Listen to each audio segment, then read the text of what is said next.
আজকে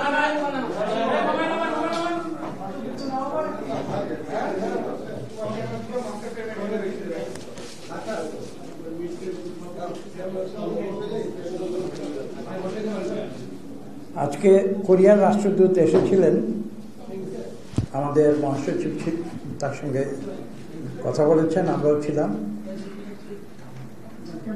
মূলত যে বিষয়টি নিয়ে আলাপ হয়েছে সেটা হচ্ছে কোরিয়ার সঙ্গে বাংলাদেশের যে অর্থনৈতিক সহযোগিতা, ইনভেস্টমেন্ট, এগুলো আজকে আলোচনায় গুরুত্ব পেয়েছে।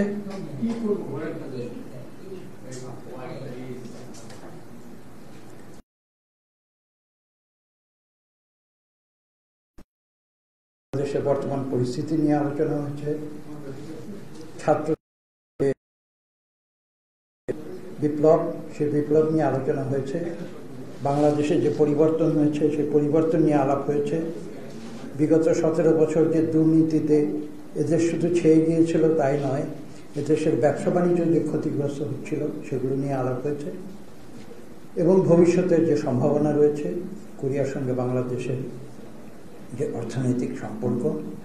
এবং স্পষ্টত কোরিয়া কিন্তু কোনো রাজনৈতিক উদ্দেশ্য নিয়ে বাংলাদেশে আসেনি, তারা অর্থনৈতিক সহযোগিতার উদ্দেশ্য নিয়ে এসেছে যাতে করে কোরিয়া এবং বাংলাদেশ উভয় দেশের জনগণ এ থেকে উপকৃত হতে পারে। সেটাই হচ্ছে কোরিয়া বাংলাদেশের যে সম্পর্ক, সেই সম্পর্কের মূল নীতি।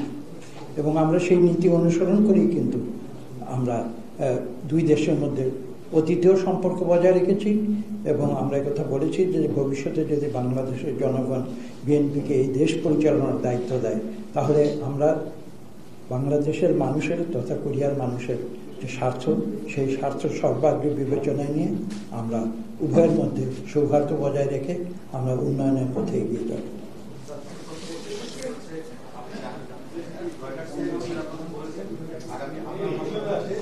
সবাই একসঙ্গে যদি কথা বলে তাহলে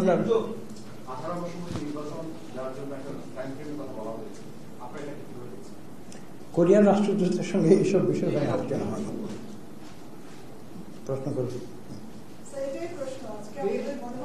এইটা তো কোরিয়ার রাষ্ট্রদূতের সঙ্গে কোনো প্রশ্ন নেই, এটার জন্য আপনারা আলাদা সংবাদ সম্মেলনে আসেন, আমি সেখানে বলবো।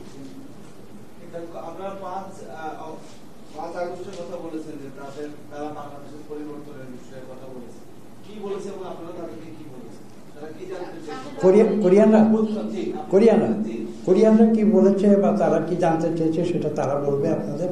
আমি তো ইতিমধ্যে বলেছি যে আমরা যেটা কোরিয়ার সঙ্গে যে আমাদের যে সম্পর্ক, তার মূল ভিত্তি হচ্ছে অর্থনৈতিক উন্নয়ন, এবং এই অর্থনৈতিক উন্নয়নের মাধ্যমে যাতে বাংলাদেশের মানুষ এবং কোরিয়ার মানুষ উপকৃত হতে পারে, এটাই হচ্ছে আমাদের উন্নয়নের সম্পর্কের মূল ভিত্তি।